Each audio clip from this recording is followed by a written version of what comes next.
Muy buenas tardes con todos. Como ya mencionaron, soy Raquel Vega, médico pediatra del Hospital de Emergencias Pediátricas. Vamos a tratar este tema que seguramente también es conocido por todos. ¿Quién no ha visto un paciente con diarrea, un niño con diarrea? Es algo de todos los días, ¿no? Hemos hecho una revisión de las últimas publicaciones, las últimas guías, que en realidad la más reciente que he encontrado ha sido del año 2025, de un consenso europeo, ¿no?, que lo publican los españoles. Y luego también tenemos una revisión Cochrane del año 2019, en lo que se refiere a la osmolaridad, los líquidos de rehidratación oral. Y luego hay otra del 2016 de la Asociación Americana de Pediatría, ¿no? Y las variaciones no son muchas, ¿no? No es que ha habido un cambio espectacular, digamos, en los últimos años en lo que se refiere a el manejo de la diarrea aguda y la deshidratación, ¿no? Entonces vamos a comenzar con la charla. Siguiente, por favor. El enfoque de esta charla más que nada es… yo me paso la diapo, creo, ¿no? Así, allá, perdón. El enfoque de la charla va desde el punto de vista del pediatra de atención primaria y del pediatra de emergencia, ¿no?, que es lo más práctico y lo que vamos a poder nosotros hacer para poder manejar a nuestro paciente cuando nos llega a nuestra consulta o a nuestro hospital, ¿no? Primeramente, definir qué cosa es diarrea aguda, principalmente diarrea aguda infecciosa en pediatría. ¿Qué cosa es? Son cuando existen evacuaciones excepcionalmente sueltas o líquidas en número mayor, generalmente de más de 3 en 24 horas, ¿no?, junto con disminución de consistencia. Esta es la definición de la OMS. Más se toma importancia a la consistencia que al número. ¿Por qué? Porque todos sabemos que, por ejemplo, los lactantes, ¿no?, su defecación es bastante frecuente, muchas veces cada vez que lactan van a defecar, entonces en ese caso más le vamos a dar importancia a la consistencia que a la cantidad de defecaciones, ¿no? Generalmente es causada por algún enteropatógeno y también puede asociarse también a otros síntomas, ¿no?, como por ejemplo son la fiebre, la hiporexia, los vómitos y el dolor abdominal. Se define diarrea aguda, he encontrado la definición menor de 2 semanas. A partir de las 2 semanas consideran a la diarrea persistente. Sin embargo, también hay otra definición entre 7 días y 15 días en la cual llaman la diarrea prolongada, ¿no?, que ahorita vamos a conversar también sobre eso. Siguiente, por favor. Yo me lo paso. Ya. La diarrea aguda es una causa importante, como ustedes bien saben, de mortalidad a nivel mundial, ¿no? Es la segunda causa de muerte a nivel mundial en menores de 5 años, ¿no?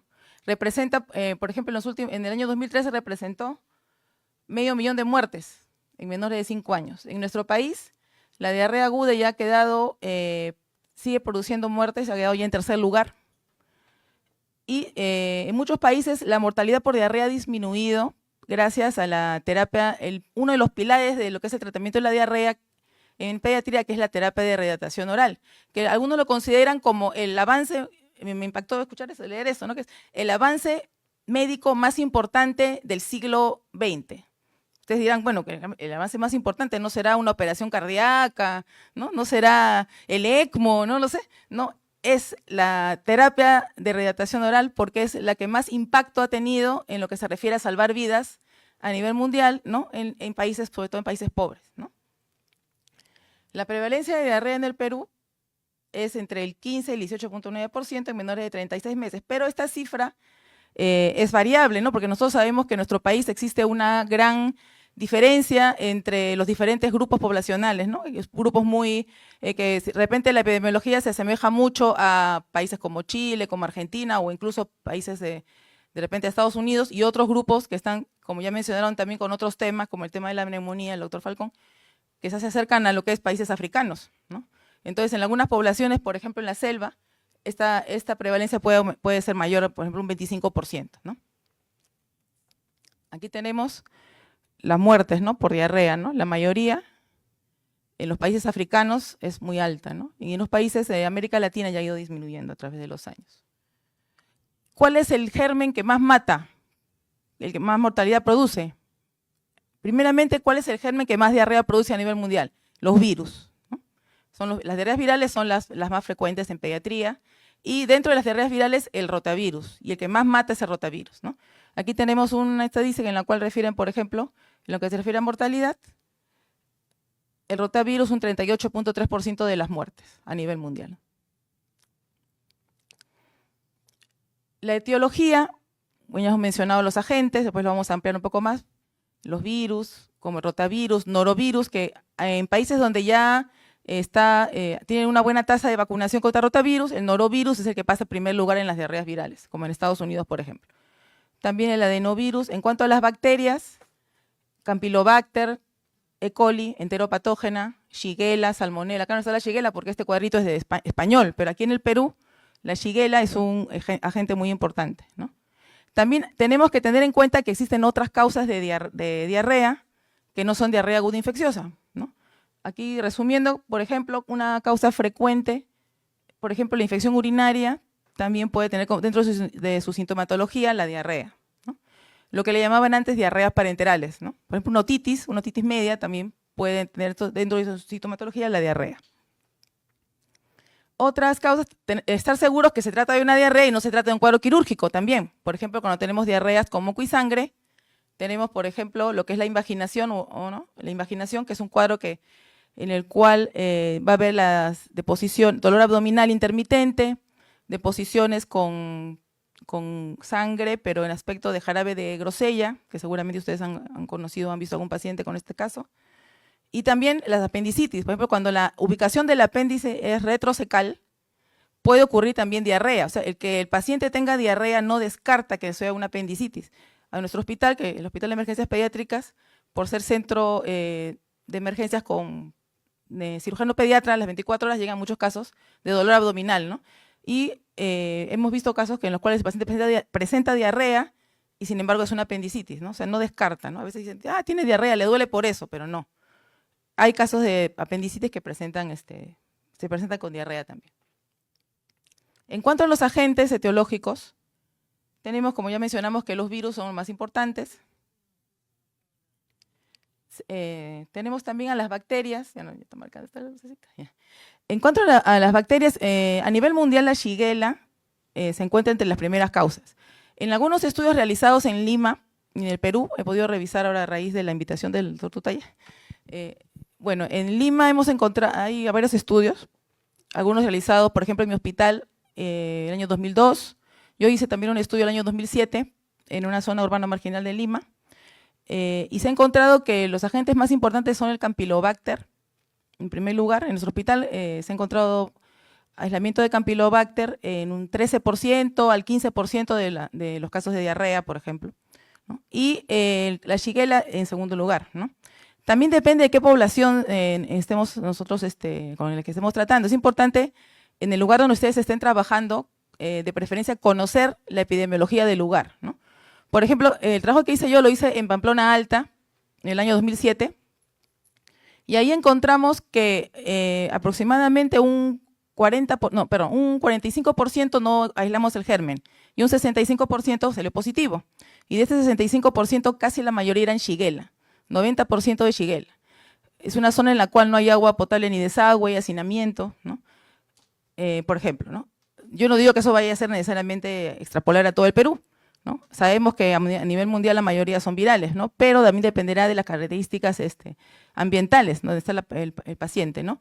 También tuve la oportunidad de realizar un estudio que hicieron en el norte, un doctor Ipanaqué, creo que es un estudiante de pregrado o interno, me parece, hizo un estudio en Lambayeque y encontró que también 200 niños, aproximadamente 200 niños menores de 10 años con diarrea aguda, y encontró que la primera causa de germen aislado, ¿alguien cuál fue?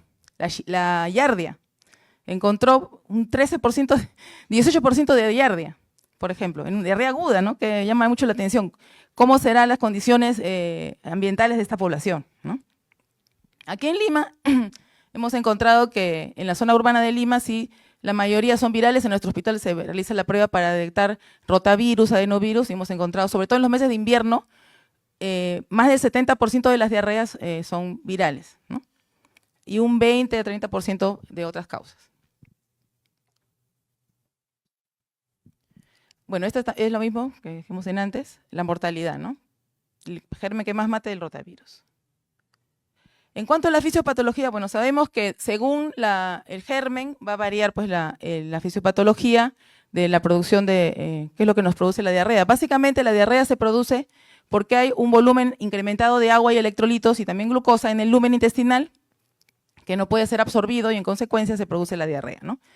Va a haber diarreas por aumento de la secreción, ¿no? Las diarreas secretoras generalmente son producidas por enterotoxinas, diarreas osmóticas, por ejemplo la diarrea por rotavirus, que es una diarrea osmótica, por daño celular, gracias a la proteína NSP4 del virus. Esta proteína produce daño incluso a nivel ribosomal, a nivel celular, daño de membrana, destrucción celular, y mala absorción y unas diarreas acuosas abundantes, ¿no? Y esta proteína también es la responsable de los vómitos que se producen en el cuadro clínico de rotavirus, ¿no? Y también tenemos las diarreas invasivas, ¿no? Que producen, como la Shigella, por ejemplo, ¿no? Bueno, esta es una esquemita sobre la fisiopatología del rotavirus, nos vamos a detener acá. Aquí hay una clasificación clínica de la diarrea aguda, por el tiempo, ¿no? Aguda, menos de 7 días, prolongada, hasta 14 días, ¿no? Según si se presenta con inflamación, inflamatoria o no inflamatoria, según el mecanismo, podría ser osmótica, secretora o invasiva, según las características de las heces, ¿no? Y muy importante, el otro pilar del... Hay tres características clínicas que han demostrado que son importantes para poder, en lo que se refiere a la disminución de la morbi-mortalidad de la diarrea, ¿no? Una de ellas es el reconocimiento adecuado del grado de deshidratación. Esto es muy importante para prevenir la mortalidad. Bueno, acá está otro esquema sobre lo que es el tipo de diarrea. El cuadro clínico, cuando ustedes estén ante un paciente con diarrea, es muy importante, como en todo en medicina, la anamnesis, ¿no? Hacer una adecuada historia clínica y una anamnesis para poder tener presente cuánto es el número de deposiciones, la frecuencia, la consistencia, el volumen de deposiciones aproximado, si hay o no vómitos, también la ingesta, porque el niño pequeño muchas veces podría no presentar muchos vómitos, pero la poca ingesta lo predispone a la deshidratación, ¿no? Sabemos que el metabolismo del niño pues, es mucho más elevado que el de un adulto. Entonces, al niño hay muchos niños que se deshidratan por el simple hecho de no ingerir, ¿no? O de no lactar. Niño que bebe que no lacta, se va a deshidratar así no presente vómitos. Por ejemplo, entonces es muy importante saber si el niño está lactando o no. El número de pañales, ¿no? Si ha gastado, la mamá no le va a poder decir de repente la diuresis exacta, pero sí le va a decir, usted le puede preguntar, señora, ¿cuántos pañales ha gastado hoy su bebé? ¿Es menos que de costumbre? ¿No? ¿Tenían el peso como siempre? ¿Usted los notó más ligeros, menos peso? ¿No? Y muy importante el estado de actividad y el estado del sensorio del paciente, que es un signo de gravedad, ¿no? La diarrea aguda viral, como hemos comentado, se caracteriza en el caso, se me acabó la pila ahí está, vómitos y también asociada a sintomatología respiratoria, ¿no? La diarrea bacteriana se asocia con fiebre, aunque no necesariamente, si la diarrea tiene fiebre, no necesariamente quiere decir que es bacteriana, bueno, eso lo sabemos, ¿no? También las toxinas, también los virus pueden producir fiebre, pero una de las características es la fiebre alta de la diarrea bacteriana, deposiciones con moco y con sangre y dolor abdominal y tenesmo, ¿no? También, por ejemplo, en el caso de Shigella flexneri, una complicación que puede presentarse o un síntoma asociado puede ser la artritis reactiva. En el caso de Campylobacter, el síndrome de Guillain-Barré, que es un poco raro, la verdad, pero sí está descrito como un síndrome posinfeccioso, ¿no? Y también la intolerancia a la lactosa transitoria como un síndrome posentérico, sobre todo en el caso de rotavirus, ¿no? Como mencioné, los signos clínicos de deshidratación son los más relevantes para definir la gravedad y tratamiento y también el pronóstico del paciente.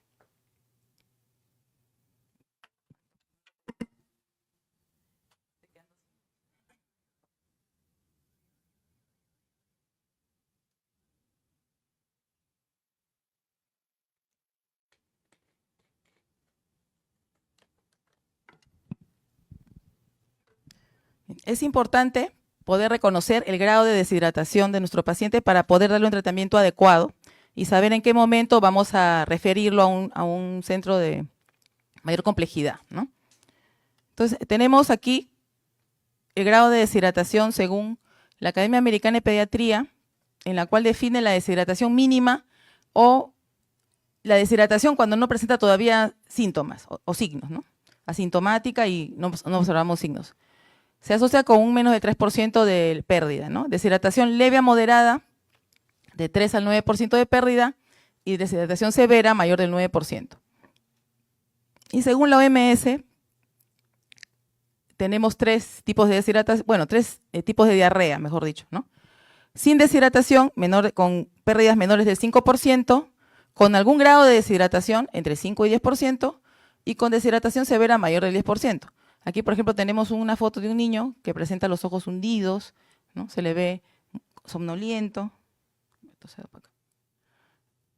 Y tiene un aspecto en el cual nosotros estamos pensando que podría tener una deshidratación severa. Bueno, perdón que el cuadro esté en inglés, pero después tengo uno traducido. Aquí es para que ustedes vean la deshidratación mínima, bueno, se asocia con una sintomatología, mejor dicho, el paciente no presenta signos aún, pero sí tiene historia de pérdidas, ¿no? La deshidratación leve a moderada cuando ya hay signos, como por ejemplo puede haber fatiga, irritabilidad, podría no haber todavía alteraciones en la frecuencia cardíaca, no hay alteraciones hemodinámicas, pero sí podría haber la fontanela un poco deprimida, los ojos ligeramente hundidos, disminución en las lágrimas, algunos signos de deshidratación, ¿no? De repente puede haber un flujo urinario disminuido, ¿no? La mamá reporta que hay poca orina. Y en la deshidratación severa sí vamos a ver los signos importantes, como por ejemplo el letargo, taquicardia, aunque este ya es un signo de shock, la respiración fatigada, acidótica, ¿no? Pulsos débiles, otro signo de shock. Bueno, cuando hay disminución del pulso ya es un signo tardío, ¿no? La fontanela anterior muy deprimida, puede haber, bueno, los ojos hundidos ya más marcados, ¿no? Y el signo del pliegue mayor de 2 segundos, que también es un signo tardío en realidad. Bueno, aquí lo tenemos traducido. La turgencia de la piel es importante evaluarla, ¿no? Se evalúa el signo del pliegue, que es un signo digamos, muy sensible y más que sensible, muy específico de la deshidratación severa, ¿no? Pero es tardío. Entonces, la idea es que nosotros podamos diagnosticar una deshidratación moderada al observar que hay algo de disminución de la turgencia de la piel, ¿no? Podría haber disminución, por ejemplo, en el llanto sin lágrimas, ¿no? La fontanela un poco deprimida, el niño tiene sed, podría haber un poco de ojos hundidos y ya estamos observando, por ejemplo, que el niño está irritable, ¿no? Pero ya cuando el niño tiene deshidratación grave, los signos son más marcados, ¿no? Como va a haber ya el signo del pliegue, apatía, letargo, este es un signo muy importante, ¿no? El llanto sin lágrimas, los ojos hundidos y otros signos que ya son tardíos. Bueno, estos son signos clave que son, digamos, los más característicos para poder evaluar el grado de deshidratación de nuestro paciente. Todo paciente que llega a una emergencia o a un establecimiento de salud debería ser evaluado según este esquema que no sé si ustedes lo conocen, seguramente lo han leído, lo han observado cuando han llevado cursos de emergencias pediátricas, ¿no? Generalmente tenemos 3 etapas de evaluación. Primero es el triángulo de evaluación pediátrica, ¿no? En el cual tenemos 3 lados: apariencia, esfuerzo respiratorio y circulación cutánea. Luego viene la evaluación primaria con el ABCDE y luego la evaluación secundaria donde completamos la historia clínica, ¿no?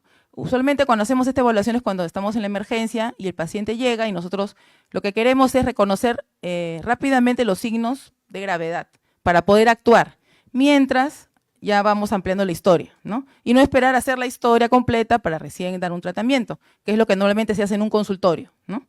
Entonces, en base a esto es que nosotros, al ver los tres lados del triángulo, nosotros podemos reconocer a un paciente que está, por ejemplo, con un shock compensado, cuando tiene la apariencia alterada. ¿A qué se refiere la apariencia? Por ejemplo, al tono muscular, su interacción con los padres, si es consolable o no, o está irritable, ¿no? Si está, cómo está su mirada con los padres, su interacción con ellos. Entonces, esa es la apariencia, ¿no? Y la circulación cutánea se refiere si presenta el paciente, por ejemplo, cianosis, o tiene la piel moteada o está pálido. Todo esto se hace antes de tocar al paciente. Es la primera evaluación que uno hace en 10 segundos desde el otro lado de la habitación, le incluso la llaman, ¿no? Incluso este triángulo es muy importante que nosotros como médicos lo conozcamos y también que eduquemos a al personal a nuestro cargo, incluso a las mamás, sobre todo al personal a nuestro cargo, en reconocer tempranamente, evaluar a los niños en base a este triángulo para reconocer rápidamente si está alterado o no y acelerar la atención de este paciente. Se utiliza mucho en triaje, por ejemplo, ¿no? Para que el personal que está ahí presente lo pueda evaluar al paciente y rápidamente le dé una prioridad 1 o 2 de atención más rápida, ¿no? Si tenemos 2 lados alterados, estamos a un paciente con una prioridad 2. Si tenemos los 3 lados alterados, un paciente con prioridad 1, que ya está presentando un problema ya más serio, ¿no? Un shock grave, o incluso hasta un paro incipiente, ¿no?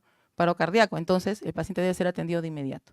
Entonces, aquí tenemos los signos más importantes para poder evaluar el estado de hidratación, que son el estado de conciencia, los ojos, la humedad de la boca y la lengua, de las mucosas, la presencia de lágrimas y si el paciente tiene sed, ¿no? Entonces, una diarrea sin deshidratación, vamos a ver que el paciente va a estar alerta, no va a haber ninguna alteración.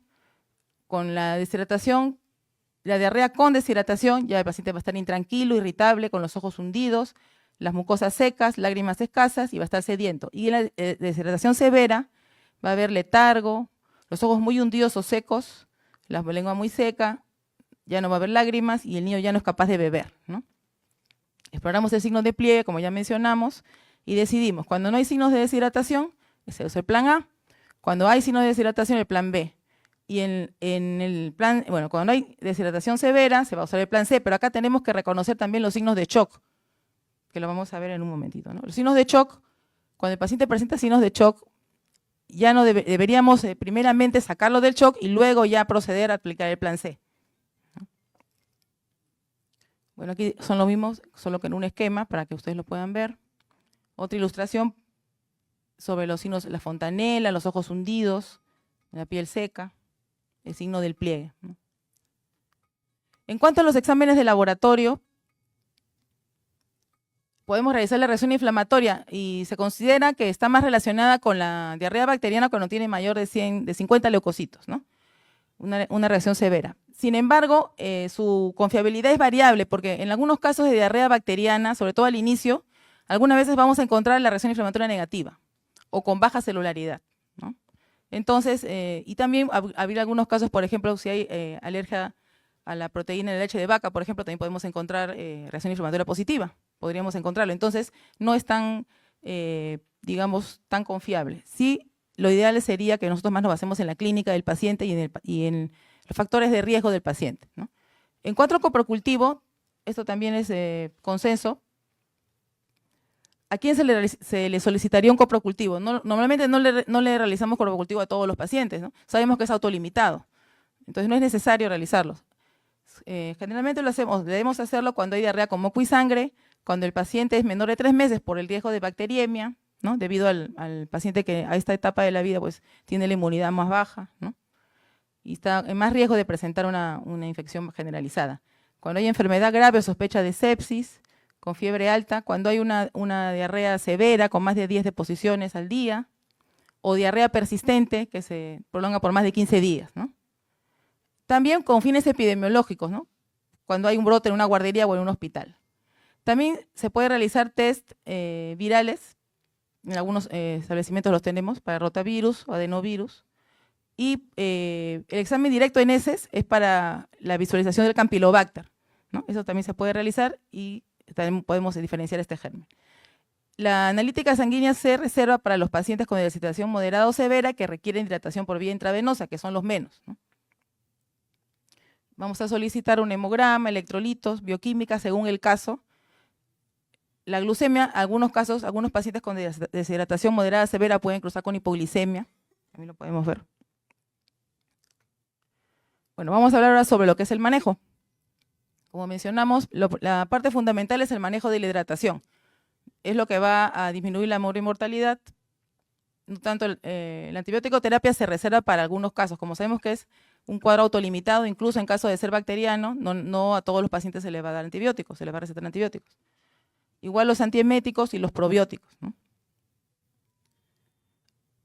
La diarrea aguda sin signos de deshidratación, o antes llamada deshidratación leve, ¿no? se va a proceder a realizar el plan A, con sales de rehidratación oral o cocimiento de arroz en casa, ¿no? Y debe mantenerse la alimentación habitual, la lactancia materna. Recomiendan el aporte de zinc. La deshidratación aguda con deshidratación o deshidratación moderada, se va a aplicar el plan B, la terapia de rehidratación oral, ¿no? Actualmente, las evidencias dicen que lo recomendable es utilizar suero de rehidratación oral con baja osmolaridad, ¿no? Que disminuye el flujo de las diarreas, disminuye el tiempo de diarrea también, a diferencia del suero con mayor cantidad, sobre todo de sodio, o algunas otras bebidas que puedan tener más osmolaridad, ¿no? Por ejemplo, jugos. En algunos casos, los menos, se va a requerir terapia intravenosa y también está recomendado el aporte de zinc. Y si nosotros vamos a identificar un paciente con deshidratación severa, debemos aplicar el plan C, pero primeramente diferenciarnos si el paciente está en shock o no para proceder al tratamiento del shock, ¿no? Creo que ya se terminó de bajar la pila. Ahí está. Oh, a ver.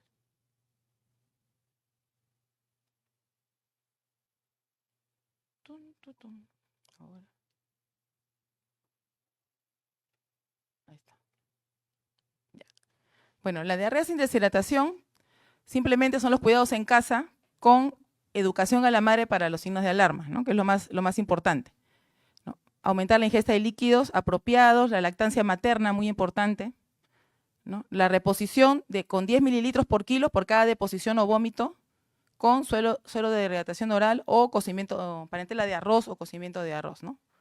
Continuar con la alimentación habitual, pero ya sabemos que los alimentos con mucha osmolaridad, como los jugos de fruta, no son indicados, ¿no? Educar a la madre sobre los signos de alarma, cuándo es que hay que volver, ¿no? Los signos de deshidratación moderada o severa, que la madre los tenga muy presentes para que pueda volver rápidamente al establecimiento de salud cuando esto se presente, ¿no?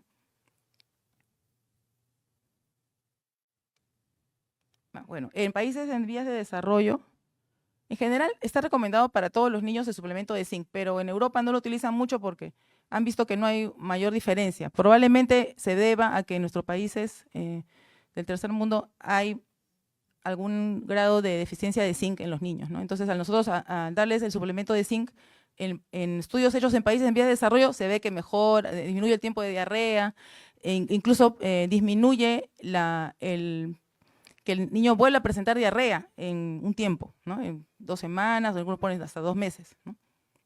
En cambio, en Europa no han visto este efecto.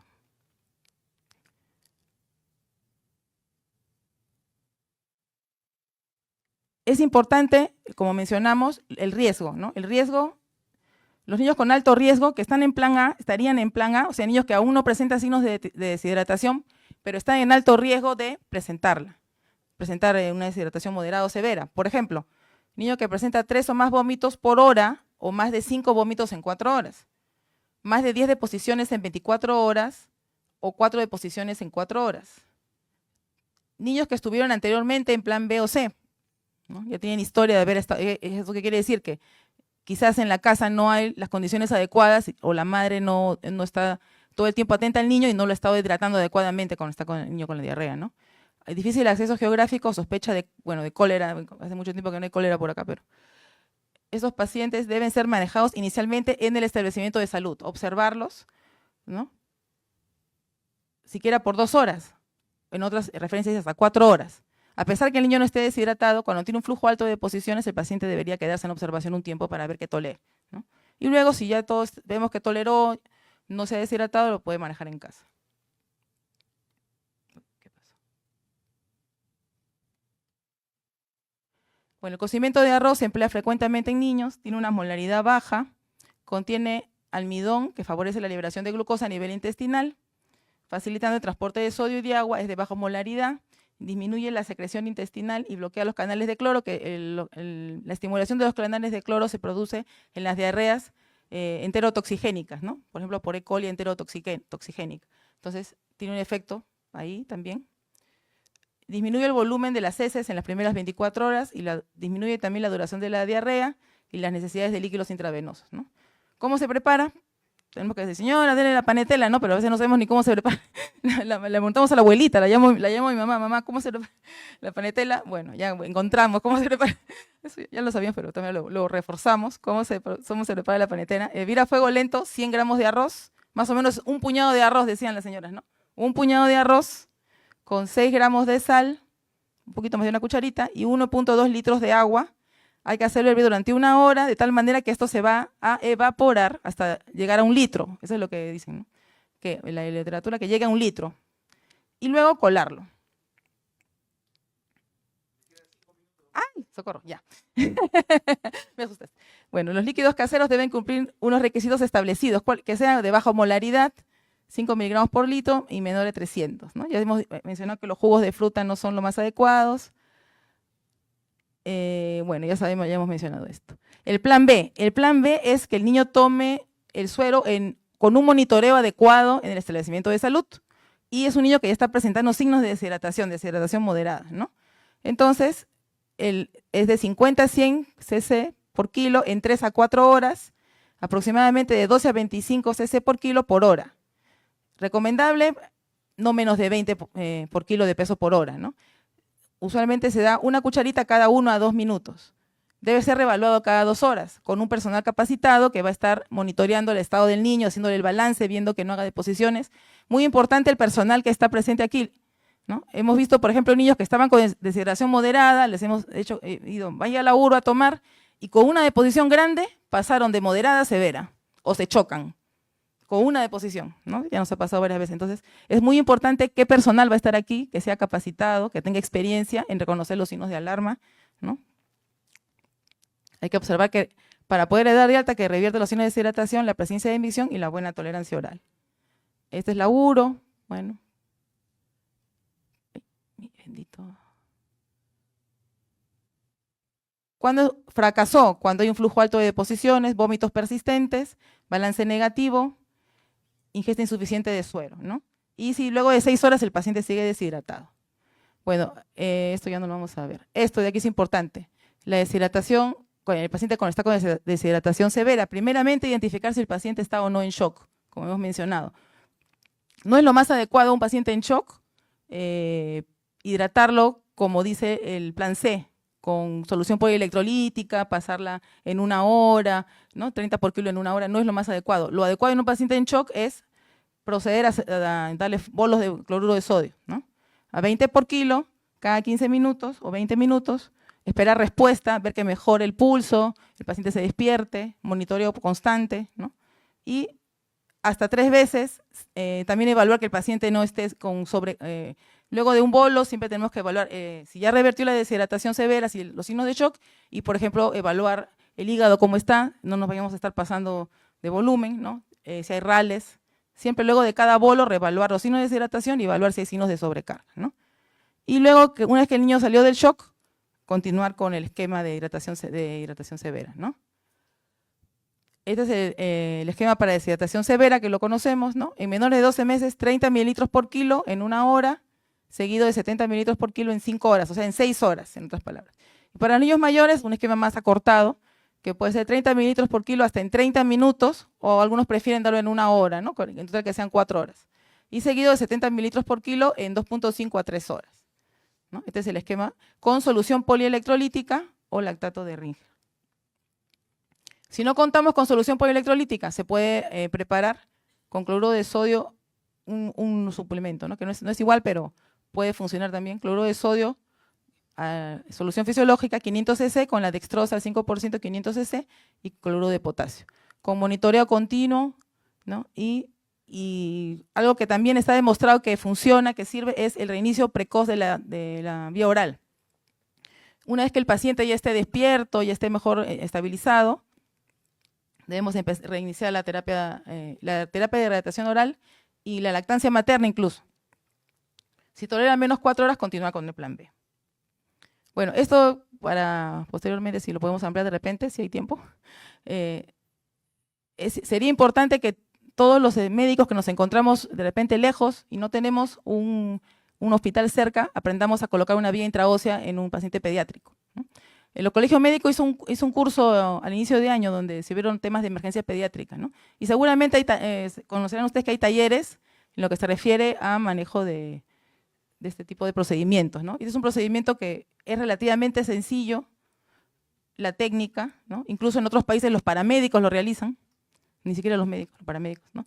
Entonces, consiste en introducir una aguja, lo ideal es que sea una aguja especial para intraósea que viene con su mandril, y se localiza el lugar, ¿no?